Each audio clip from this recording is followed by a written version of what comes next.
السلام علیکم ورحمۃ اللہ وبرکاتہ۔ الحمد للہ رب العالمین، اللہم صلی علی محمد وعلی آل محمد وعلی ازواج محمد وعلی اصحاب محمد۔ آج کی اس نشست میں ہم سیدہ خدیجہ رضی اللہ تعالیٰ عنہ و سلام اللہ علیہا کی سیرت مبارکہ یا نبی علیہ السلام سے آپ کے تعلق کا کچھ تذکرہ کریں گے۔ 10 رمضان کی نسبت سے اکثر یہ روایات یا ایسے مشہور ہے کہ آپ کی وفات کا دن 10 رمضان تھا، تو اسی نسبت سے ہم نے سوچا کہ اپنی بہنوں کے لیے، اپنی ماؤں کے لیے سیدہ خدیجہ کی زندگی کے کچھ پہلو اجاگر کریں اور اس سے ہم کچھ سیکھنے کی کوشش کریں۔ سیدہ خدیجہ کا نکاح نبی علیہ الصلوۃ والسلام سے ہونے سے پہلے کا کچھ واقعہ آپ کو بیان کرتے ہیں کہ آپ ایک مکے کے اندر امیر خاندان سے اور مشہور خاندان سے تعلق رکھتی تھی، اور آپ کا خاندان کا پیشہ تجارت بھی بتایا جاتا ہے۔ اسی لحاظ سے آپ کا مال جو ہے وہ دوسرے شہروں کے اندر لے جا کر فروخت بھی کیا جاتا تھا، اور آپ مضاربت کیا کرتی تھی، یعنی منافع کی شیئرنگ کے ذریعے سے دوسرے تاجروں کو اپنا مال دیتی تھیں اور وہ آگے بیچا کرتے تھے، اور اس میں پھر منافع کی شیئرنگ ہوتی تھی۔ تو نبی علیہ السلام کی صداقت اور امانت کا کافی چرچہ آپ نے سنا، تو آپ نے اپنا مال ان کے ہاتھ بھیجنے کا فیصلہ کیا اور ان سے منافع کی شرح کے حساب سے مال ان کو دیا نبی علیہ الصلوۃ والسلام کو کہ یہ شام میں اس مال کو بیچ کر آئیں گے، اور اس کے اوپر پھر ان کے ساتھ پروفٹ شیئرنگ ہوگی۔ تو نبی علیہ السلام نے آفر قبول کر لی، کیونکہ انہوں نے آفر بھی بہت اچھی دی منافع کے حساب سے۔ علامہ ابن کثیر، امام ابن کثیر نے بھی اس واقعے کو نقل کیا ہے۔ تو آپ نبی علیہ السلام ان کا مال لے کر گئے، اور آپ کے ساتھ اپنا ایک غلام یا اپنا ورکر کہہ لیں یا غلام کہہ لیں، حضرت خدیجہ رضی اللہ تعالیٰ عنہا نے، سیدہ خدیجہ رضی اللہ تعالیٰ عنہا نے نبی علیہ السلام کے ساتھ سفر شام پر بھیجا۔ جب آپ شام کے سفر پر جا رہے تھے تو وہاں پر کچھ ایسے مناظر بھی اس غلام نے دیکھے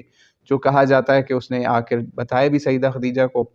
تو اس میں ایک منظر یہ تھا کہ جب وہ شام میں داخل ہوئے تو وہاں پر ایک راہب کے قریب سے گزرے وہ، اور وہ نبی علیہ السلام وہاں پر ایک خاص درخت کے نیچے بیٹھ گئے۔ تو اس کلیسا کا ایک راہب یا کلیسا یا چرچ تھا، ادھر سے ایک راہب نکلا اور اس نے غلام میسرہ کو دیکھا۔ میسرہ سے پوچھا یہ شخص کون ہے؟ تو میسرہ نے جواب دیا کہ یہ اس طریقے سے اہل حرم میں سے ہیں، مکہ سے آئے ہیں اور یہاں اپنا مال بیچنے آئے ہیں۔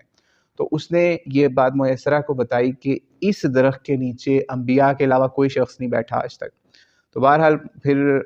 اسی راہب کا بتایا جاتا ہے کہ اس نے ہی سارا مال تجارت نبی علیہ السلام سے بڑے اچھے منافع کے حساب سے بڑی اچھی قیمت سے خرید لیا۔ اس کے بعد میسرہ ایک اور واقعہ بھی بتاتا ہے جس کو بھی علامہ ابن کثیر نے نقل کیا ہے، کہ جب نبی علیہ السلام اونٹ پر چلتے تھے، یعنی اونٹ جا رہا ہوتا ہے تو سب قافلے والے یا اور لوگ جو ہیں وہ گرمی سے ان کا برا حال ہوا ہوتا تھا، لیکن اس نے ایک چیز نوٹ کی کہ نبی علیہ السلام کے اوپر ایک خاص قسم کا سایہ رہتا تھا یا بادل رہتا تھا، جو کہ بتایا جاتا ہے کہ کوئی فرشتہ تھا جو آپ کے اوپر سایہ کیا رکھتا تھا آپ کی حفاظت کے لیے۔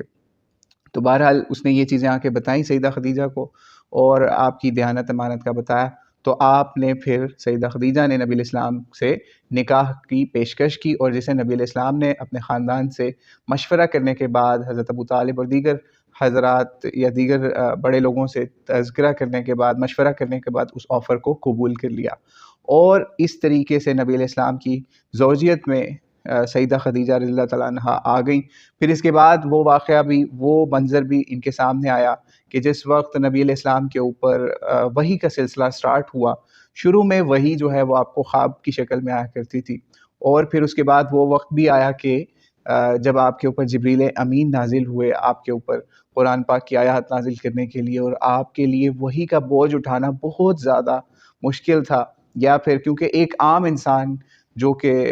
عام لوگوں کی طرح چلتا پھرتا کھاتا پیتا تھا، اس کے لیے وحی کا جب سٹارٹ ہو رہا ہے تو اس کے لیے بہت مشکل ہوئی، یعنی بوجھ ہوا، یعنی آپ اس وقت غار حرا میں تھے، اور وہاں سے جب واپس آئے تو اتنا برا حال ہو گیا نبی علیہ الصلوۃ والسلام کا کہ آپ پسینے سے شرابور تھے، اور آ کے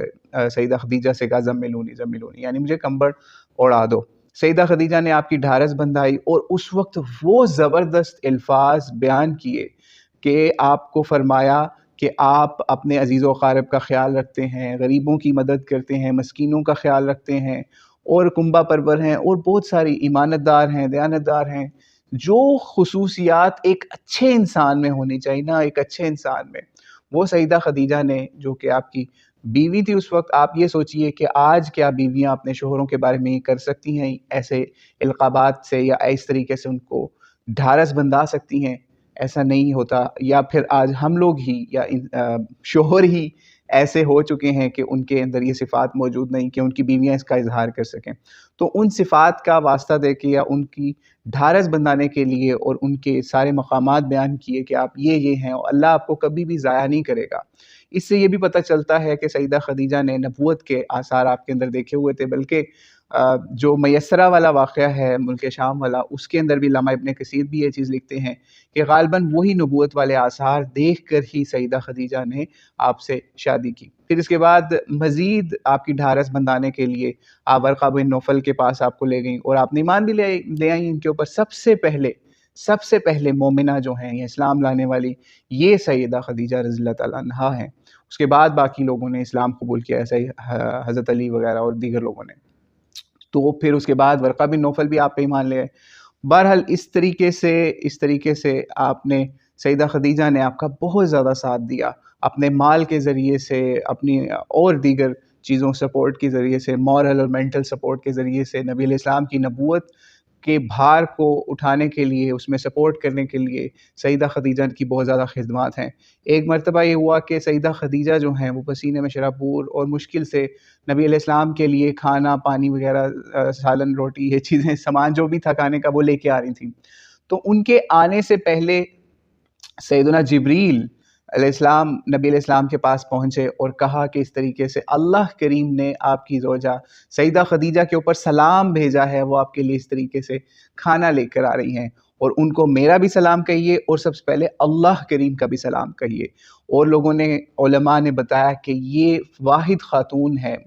مسلمان امت میں سے جس کے اوپر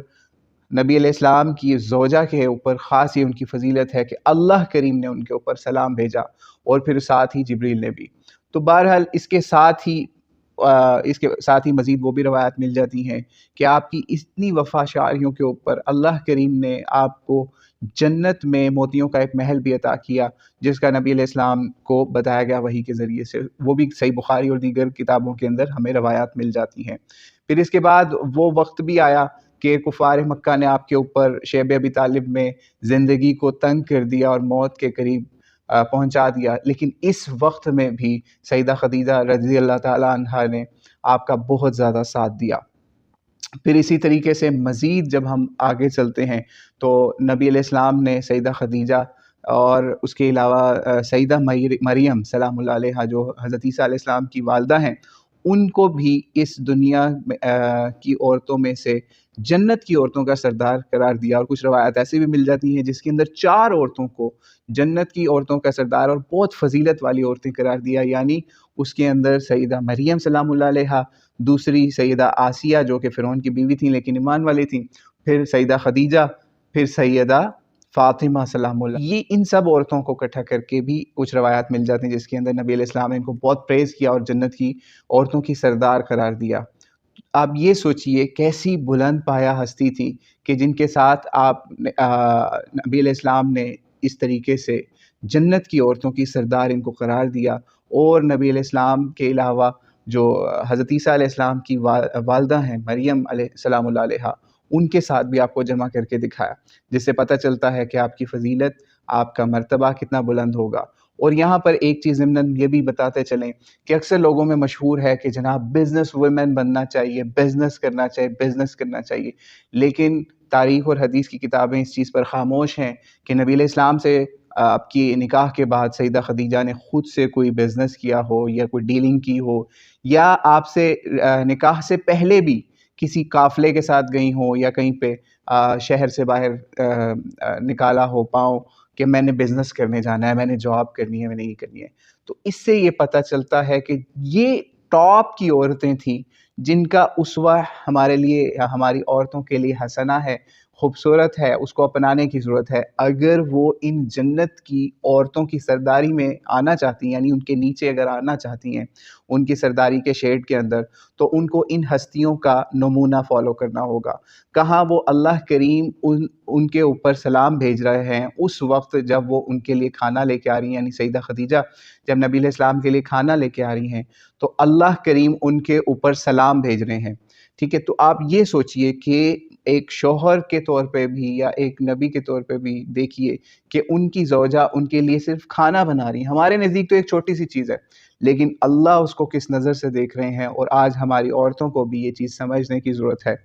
تو اس لیے اس میں ایک آخری واقعہ بھی آپ کو سنا کر ختم کرتے ہیں۔ بہت رکت آمیز واقعہ ہے کہ ایک مرتبہ جب کفار کے قیدیوں کو چھڑوایا جا رہا تھا فدیہ دے کے، تو نبی علیہ السلام کی بیٹی سیدہ زینب جو ہیں، وہ سیدہ خدیجہ کی بھی بیٹی اور نبی علیہ السلام کی، تو ان کا جو شوہر تھا، چونکہ یہ بھی مسلمان نہیں ہوئے تھے تو یہ بھی کافروں کے ساتھ جنگ میں شریک ہوئے تھے، تو پکڑ میں آ گئے۔ ہوا کیا کہ یہ بھی ان کا فدیہ کے لیے بھی کسی کے پاس پیسے نہیں تھے، تو ان کی جو زوجہ تھیں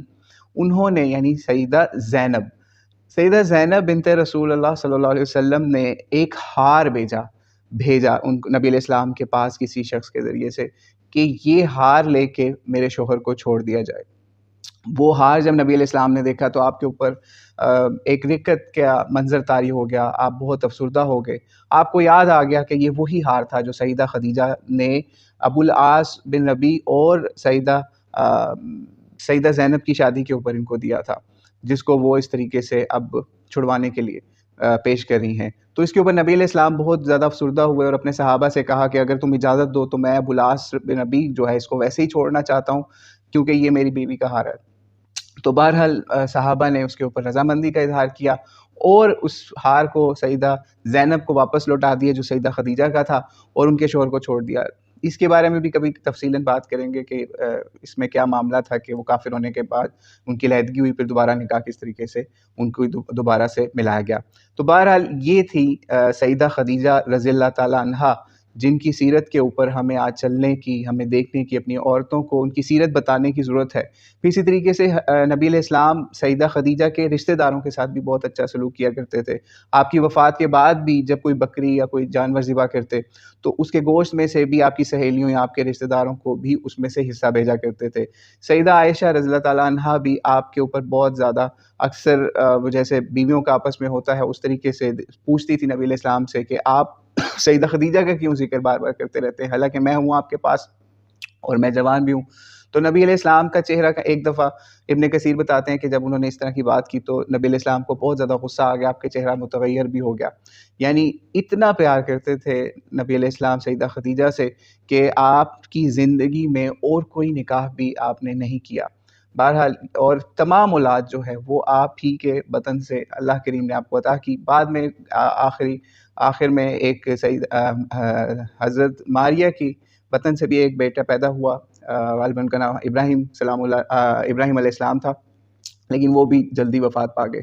تو باقی اولاد ساری کی ساری، جن میں قاسم، زینب، رقیہ، ام کلثوم، فاطمہ اور عبداللہ، یہ بچے جو ہیں وہ آپ کے بطن سے ہی اللہ کریم نے نبی علیہ السلام کو عطا کیے۔ باقی دیگر ازواج سے کوئی اولاد کا تذکرہ اس طرح سے نہیں ملتا۔ تو اللہ کریم سے دعا ہے ہمیں سیدہ خدیجہ کے اسوہ کے اوپر چلنے والا، اپنی خواتین کو اس پہ عمل کروانے والا اور ان کو ان کی سیرت سے روشناس کروانے والا بنائے، تاکہ وہ بھی ایک سید